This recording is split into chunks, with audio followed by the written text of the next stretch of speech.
Olá pessoal, tudo bem com vocês? Tudo bom, meu povo? Como é que vocês estão? Bom dia, boa tarde, boa noite. Pessoal, tive um probleminha, eu não vou poder estar aqui com vocês, tá? É, é, Na nossa aula de hoje, mas eu estou aqui para passar, para deixar algumas orientações. Estou aqui para trazer uma leve revisão para vocês sobre os assuntos que a gente trabalhou e fazer com que vocês possam ter, né, com que vocês tenham aí uma boa atividade. Como vocês já devem ter reparado, passei mais uma atividade de pesquisa.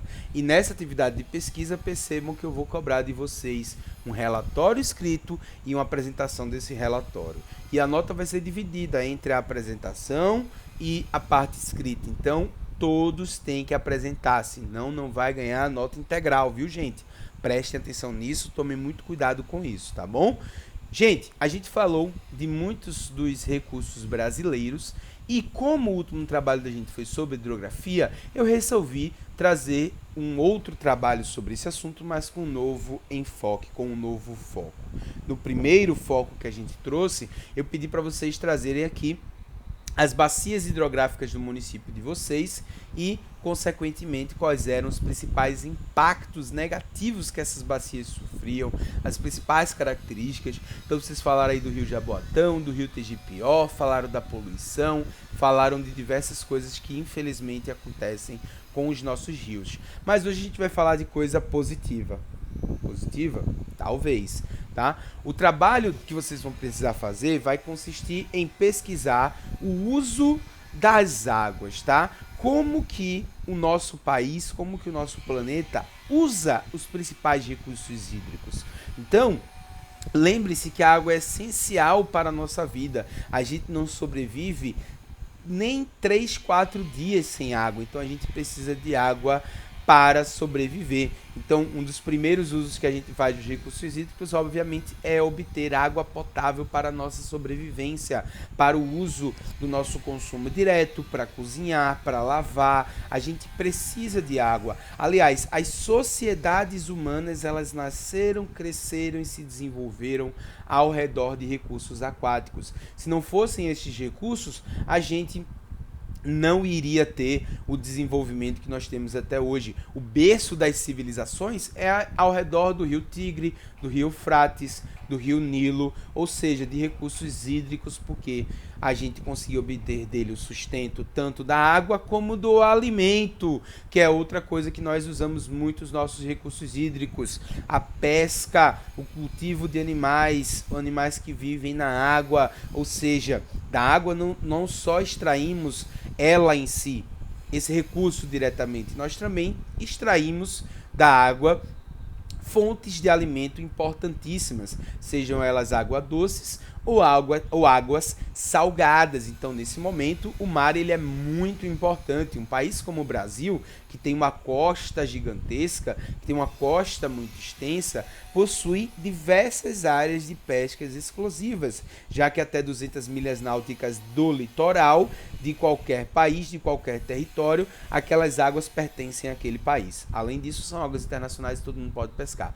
Mas o Brasil tem uma grande vastidão de mar para pescar, além dos nossos rios, que, quando não são poluídos, quando não são destruídos, são excelentes fontes de alimento também. O Rio São Francisco, por exemplo, tem um peixe maravilhoso que, infelizmente, passa por um processo muito próximo da extinção, que é o surubim, mas que ele serve muito de alimento para as pessoas dessa região, então é bom a gente preservar.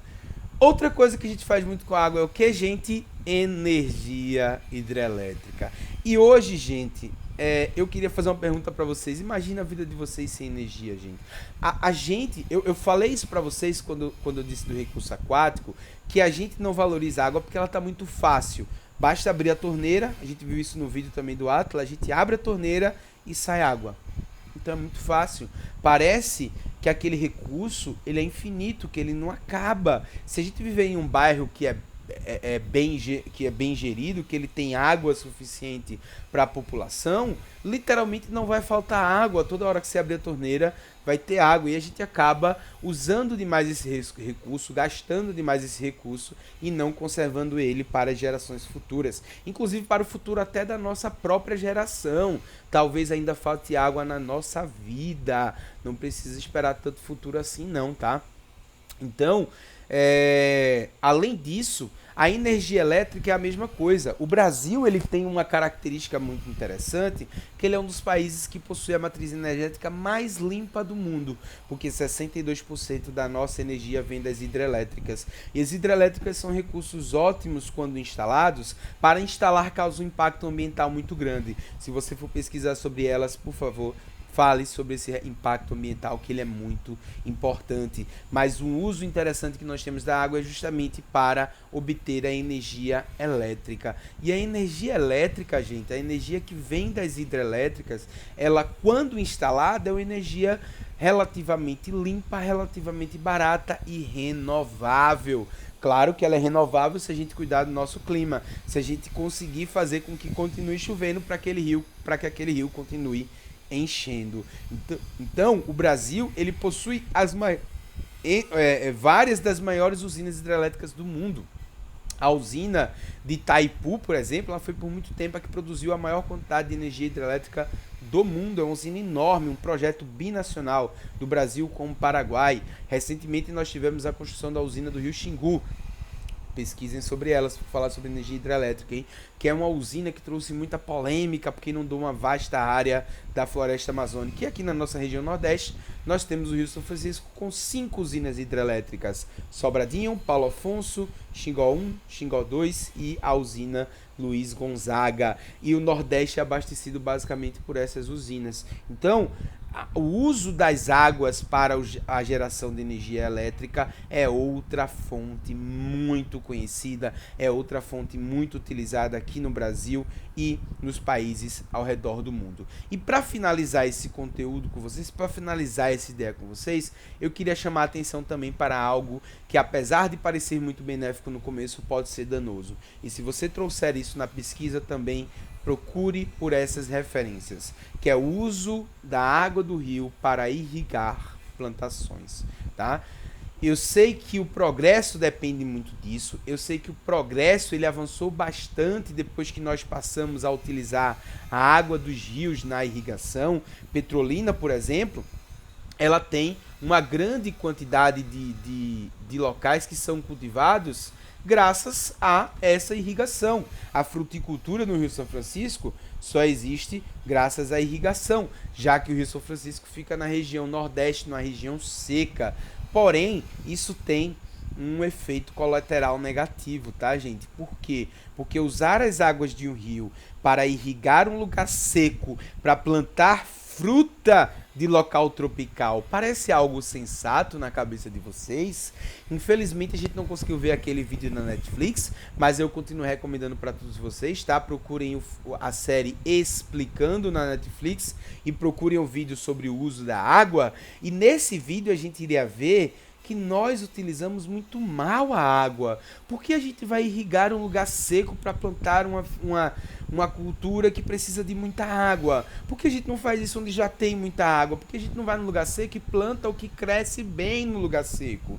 Por que a gente não faz isso? Porque muitas vezes, infelizmente, o interesse comercial ele acaba ficando acima do interesse geral, do interesse do meio ambiente. Então, como é muito difícil a gente conscientizar as pessoas pelo meio ambiente, eu gosto de conscientizar as pessoas pelo próprio egoísmo, pela sua própria introspecção. E por isso que eu tô falando, imagina a sua vida sem energia elétrica. Já parou para imaginar? Um caos, né? Imagina, você não estaria vendo essa aula, mas também você não estaria vendo aí o seu anime, o seu filme, o seu seriado preferido, você não estaria debatendo com alguém no celular, você não estaria mandando mensagem para alguém: menino, tá vendo como o menino tá pagando mico no vídeo? Não dava, não tem como, não tem. Nossa vida moderna depende da energia hidrelétrica, tá? Então, desculpe, gente, para gravar outra aula eu precisava, né, com certeza comentar sobre essa história de eu pagar mico aqui sozinho. Então, gente, pesquisem sobre esse assunto. A água é um recurso maravilhoso. A água é um recurso. E aí, professor, a gente vai parar de usar? De jeito nenhum, a gente não pode. Mas a gente tem que lembrar que consumo consciente, que o consumo sustentável é usar o recurso de uma maneira que ele exista para gerações futuras. Então, o desafio, falem das explorações, mas também tratem sobre essa questão de como a gente mantém esse recurso, tá certo? Beijo enorme para todo mundo, fiquem com Deus e a gente se encontra na próxima semana. Tchau, gente. Até mais.